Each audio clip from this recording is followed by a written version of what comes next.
check us out at Grand Rapids Comic-Con in Michigan, November 15th to the 17th. And check us out at Days of the Dead in Chicago, November 22nd to the 24th. Hope to see you there.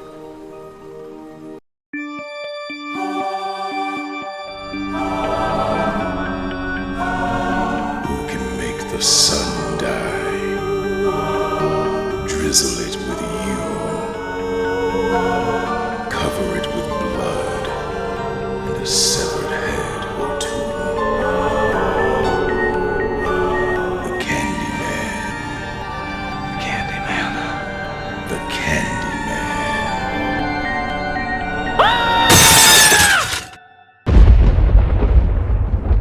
The Candyman can.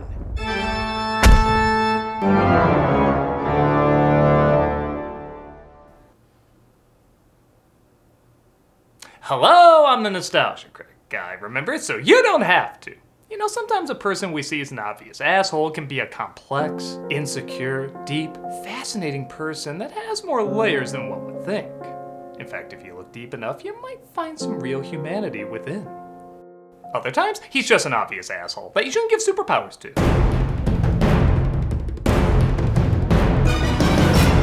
Released in 2000 and directed, apparently under protest, by Paul Verhoeven, Hallow Man is a pretty generic Invisible Man type story that Verhoeven admits is the only film he can't defend. Keep in mind, he also made Showgirls. He said the original idea was to show a guy go insane from something as simple as not being able to see himself anymore. How much of a person truly disappears when that person literally disappears. An interesting notion, except he claims the studio took it over, not allowing him to add any of his personal touches. He says anyone could have directed this film, there's little to no impression of his on it. And if you've seen this guy's other work, you know he's pretty good at leaving an impression.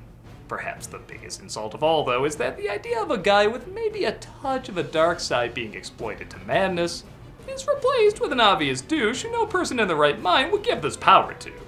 A lot of people have been asking me to look over this mess, and today, that's what we're gonna do. So let's take a look at this psychopath who's supposed to be invisible, yet you can still clearly see he's a psychopath. Let's take a look at Hallow Man. The film opens with, oh, whoops, got the closed captioning on. Oh, those are just the credits. Nice of them to translate English text into English text. And we cut to a lab where a rat is part of, let's say, an aggressive experiment. It's Pinky and the Brain. It's brain, just the brain. This invisible rat trap is the brainchild of Sebastian, played by Kevin Bacon. We can tell right away as a psycho he's watching Jay Leno for entertainment. It's a metaphor, Mr. Ipkiss. A metaphor. Of course, because this is an early 2000s movie, every woman loves undressing with the window open. And it looks like Sebastian needs reminders to focus. Maybe I should get one of those from my office. Okay, if you insist. He figures out how to beat the Spider-Man 2 lab games and makes a call to his co-workers with his early 2000s film quality webcam. Da Vinci never slept, said it was a waste of time. I cracked the reversion.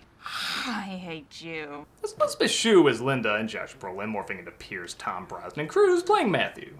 They're sleeping together and don't want Sebastian to know. You want to ride? Maybe we should take our own cars. I'm tired of this sneaking around, Lynn. Both these actors have given great performances, but with this run-of-the-mill script, I guess it's hard not to give anything but run-of-the-mill acting. 11 months and you suddenly come up with it out of the blue? How? Coffee and Twinkies. Switch coffee to energy drink, and you'd have every YouTuber's diet. An invisible gorilla escapes her cage, and given the nonchalant way they talk about it, I'm assuming they've made this mistake you shouldn't make several times. I'll get her. Thanks, but I'll manage. $10 says I nail her first. I already nailed Linda. What? I mean, I'm having sex with your coworker. Oh, okay. What? I love how their infrared goggles are literally just a red light on their eyes. Though granted, it does make the effects on this beast look more real than Ang Lee's Hulk. This is God. You are disturbing the natural order of things. God has spoken. Good morning, Mr. Verhoeven. Sebastian's crew of goofy scamps just forgettable enough to realize they're only there to die. Inject the serum to bring the ape back to visibility, despite many objecting there should be more tests. How can you morally justify injecting Isabel with the serum before you've even tested it? Because it'll save time. Hey, yeah, weird idea. Maybe turning someone invisible and visible should have been figured out beforehand. This is like sending astronauts into space and being like, we'll figure out how to bring it back later. What am I talking about? We kind of do that. It's okay, baby. Subject began manifesting almost immediately. Protocols acting quickly. Yeah, so as you might have noticed, the effects aren't great, but they are neat.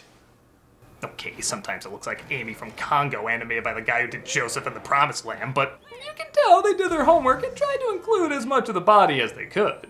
In fact, Kevin Bacon's entire body was scanned into a 3D model. And I do mean entire body. An enormous Schwanzstücke. And it was so detailed that after they were done filming, they donated it to science. So, medical students using 3D models, that might be Bacon's bacon you're cutting open there. Of course, that doesn't help the fact that this character has resting murder face. I thought we were great together. You were great. I was just standing next to you. Dare I say I was 1 degree of Kevin Bacon? Oh, stop it! Stop! Stop! We had some good times. Have you ever wanted to turn the clock back? I'd say that kind of time travel doesn't exist.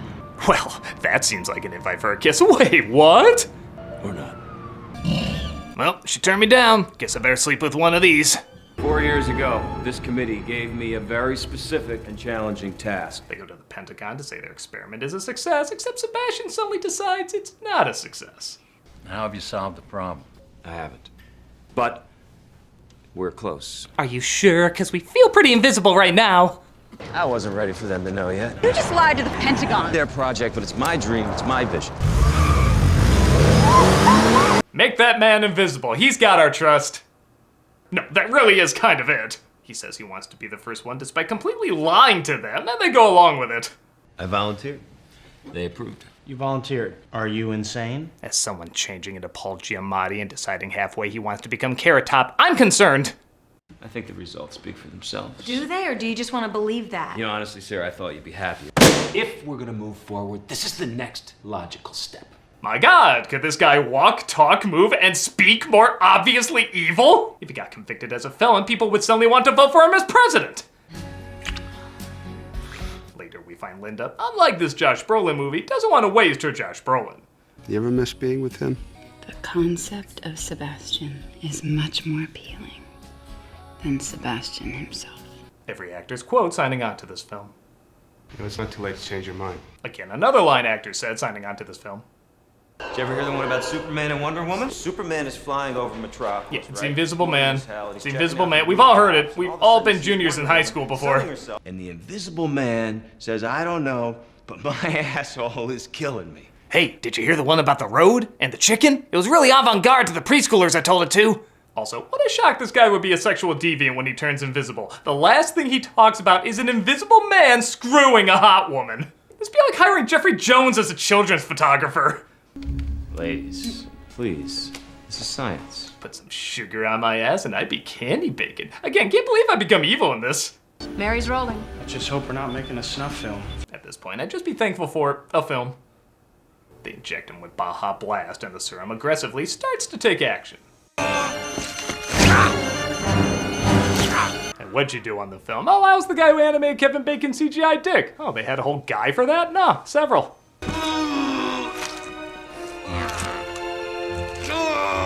Again, I know it's 2000, but the skeleton looks like an E-card saying Happy Halloween. Kermit the Frog's X-ray looked more convincing. You did it. You're the first. The procedure seems to work, and in no time at all, Sebastian is out and about. What's it like being a ghost? Ghosts are dead. I'm very much alive. Come on, Sebastian, don't be a dick. Sorry. Whoa. I couldn't resist. Did he get the Flash's super speed too? I'd figure he has Ezra Miller's same respect for boundaries. No sense of fun. Oh my god. That's like Hannibal Lecter poking you with a fork.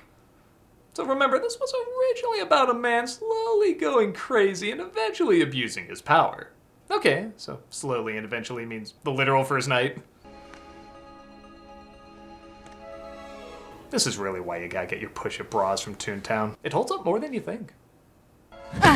Was I sleep flashing myself again? Oh no, he was there the whole time. Except he literally wasn't a second ago. But no, that's just so unlike him. These people are idiots. So how was your first night? Restless. And breastless, I swear. They all talk about what the audience has been talking about since this guy said he wanted to turn invisible. What would you do if you knew you couldn't be seen? If you ask me, the whole thing gives me the creeps. I can't even take a piss without wearing my thermals. Once again, things that could have been brought to my attention yesterday! But oh no, Sebastian was listening. Thank God nobody thought to sit in that chair. And dude, if you're so paranoid about him, why don't you wear the goggles the whole time? Or, here's a thought, have him put on clothes! He's literally naked this whole time! Weird, right? That perverted guy who's invisible and naked would do messed up stuff? Hey, you wanna know what it's like to make love to an invisible man? Just be like old times. What do you mean? You were never there. Oh, come on, he had a clear there's nothing to see down there joke and he didn't take it. You wondered if you'd know the difference. Director of Showgirls, you say? They try making him visible again, but the procedure nearly kills him. Back to formula. Oh, sorry, I had a lot build up. Anyway, back to it. Hey folks, I'm gonna be playing Epic Mickey every Friday on Twitch. I've never played this game before, so I'm really looking forward to it. We also have content 5 days a week. Hope to see you there. Also, everybody says they never get notified about our latest videos, so be sure to subscribe and hit that notification bell to get all the latest updates. While trying to figure out what went wrong, they make liquid latex to pour on him so he can be spotted a lot easier. And I don't know if there's such a thing as special effect ASMR, but this scene just created it.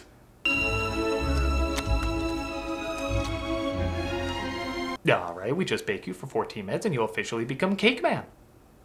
He dresses up as the Invisibomber, and Bacon admitted one of the reasons he picked this movie is because he assumed he wouldn't be on set that much. But because he had to wear all this stuff, as well as a green suit under it the whole time, he said it was one of the toughest shoots he'd ever done. And it certainly shows in the performance. Come on, this isn't easy for any of us. It is easy for you. I was supposed to be in phase shift for 3 days. Don't ever tell me how hard you have it. This was supposed to be my Vin Diesel I Am Groot. I was supposed to rap in a weekend. I'm going out for a little while. He forces his way out, saying if he doesn't leave, he'll go nuts, arriving back at his apartment where he goes nuts. As he watches her longer, though, his urges go even more insane, and he decides to attack her, only to immediately cut away. Okay, so I'm not gonna pretend I want to see this scene, but if you're gonna be creepy schlocksploitation, be the Evil Dead tree scene. Be the human centipede, be shocking and over the top. This feels exploitive and not exploitive at the same time. It's trying to be a legit thriller, which it's not very good at, so when the exploitive scenes do pop up, they feel out of place. This is trying to say something and be shocking, but because it doesn't commit to either very well, it doesn't succeed at either very well. Somehow it's both insulting and forgettable. Relax. Nobody's gonna find out. He returns to the lab as everybody is understandably pissed at him. But if you leave the compound again, I swear I'll go straight to the committee. Not likely. Try me. Hey, after you gave this psycho these powers, he might. You think Twinkies regrets having their product in this movie? Hey, want to be like Hallow Man? I mean, you're not supposed to, but he eats Twinkies, so do that. Hello. Sebastian sneaks out again and discovers that Linda and Matthew are seeing each other, causing him to break the window. Linda's so freaked out she hangs up the phone in slow motion. Sebastian is so pissed off he rigs the camera to repeat the same image. Because I don't know, scientists who study invisibility can do that. And he kills one of the dogs. I mean, he hasn't really done anything. Hasn't done anything. He killed a dog with his bare hand. You were there to see that? No, it was the other perfectly sane person sabotaging camera so nobody can see what he's doing. What is wrong with these people? We're gonna wait for the committee to put security into place. They go and tat on him, and this, of course, starts Sebastian's killing spree. Sorry, Linda, but I can't let you turn me in. Ah, he's using the microphone. He must be in the room with the microphone. No, I mean, he could be anywhere. We have no clues. Well, we better keep our goggles on the whole time. It's right on top of you. You literally have the goggles in your hand. Put them on. Is everyone allergic to smart? Sebastian manages to turn on the steam, which makes the air the same temperature as him. No, Linda, it's not Get safe. Carter to the lab. We'll meet you there. We shouldn't separate. Get Carter. Secondhand Lions. Oh, I'm sorry. I thought we were just naming Michael Caine movies. He locks himself in a room with one of the scientists. Yeah, I think he has plenty of time to walk behind you. Come on, do one step, Sebastian. Still has a clear path to walk behind you. Quite a mess. What a shock, he walked behind you. He continues to kill people off, and he locks Linda and Matthew in the freezer, dropping the temperature down even further. Oh yeah, just like a real person. You look like a Play-Doh version of Mad TV's Arnold Schwarzenegger makeup. I'll give the film credit, Linda in the climax starts to get a little cool. Really MacGyvering some inventive ways to break herself loose and fight off Sebastian.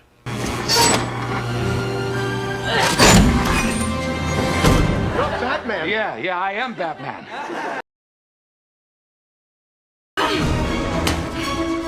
You're losing a lot of blood. Lick the floor. Sebastian! She continues to kick ass, frying Sebastian up, kicking the elevator doors back open, and frying him even more. Like I said, this character kinda out of nowhere becomes really awesome. But someone confused invisible for invincible, as the burns don't affect Sebastian at all, and he keeps fighting like he's in no pain. Also good to know if there's a fire in the place, of which there are several, the sprinklers won't go off unless you literally spray it with flames. Matthew quickly recovers from this critical wound after Linda quickly recovers from this critical wound, just in time for Sebastian to quickly recover from like 8 critical wounds. He accidentally electrocutes himself. Don't worry, electricity, crowbars, and fire only make him stronger. I was kidding! And he tries to stop them from escaping as he rigged the place to explode. One last kiss, for old time's sake. You know, the last woman I kissed before I tried to kill her faked me out. I'm glad you're not trying anything like that. Oh, bitch! Well, looks like that bacon is fried. Okay, let's just play the epilogue, and I guess that was the epilogue. Okay, I guess this movie's as eager to see itself end as we are. And I know this joke pretty much writes itself, but there's really nothing to see here. If it wanted to be a schlocky exploitation film, fine. If it wanted to be a disturbing character study, fine. Honestly, to some extent, you could even combine the two. But this movie does not know how to do either particularly well, resulting in a dull, unfocused, and most of the time, idiotic horror flick. The effects lose their wonder not only with the passage of time, but also in the film's need to constantly wow us with them, even though some of them really weren't that wow-worthy even back then. If you want a creepier take on this type of story with a unique point of view, I'd say go watch the 2020 remake of The Invisible Man. That tapped into the voyeurism and disturbing nature of this idea while also being well written and creepy. Or to a lesser extent, maybe check out Memoirs of the Invisible Man. That at least had better commentary, a guy who was already invisible becoming invisible. Something is being explored there where nothing is being explored here. This is just a generic 2000s effects thriller that doesn't manage to thrill. When the film's own director disowns it, but can still manage to scrape some fondness for this, you can clearly see something is extremely, visibly wrong. I'm the Nostalgia Critic. I remembered so you don't have to. My asshole is killing me. This month for Cameos for Charity, we're doing the Michael J. Fox Foundation. I think most of you know what this one is, but in case you don't, the Michael J. Fox Foundation is dedicated to finding a cure for Parkinson's disease. Through an aggressively funded research agenda and to ensuring the development of improved therapies for those living with Parkinson's today. Leveraging their core values of optimism, tenacity, collaboration, adaptability, and curiosity in problem solving to work on behalf of 6 million people worldwide living with Parkinson's. So if you want a cameo of me saying happy birthday or good luck or whatever, consider clicking on the link below. If you're like, no, I hate you, I just hate you, well, go ahead and check out this wonderful foundation anyway. It's good people helping good people, and you can play a major part.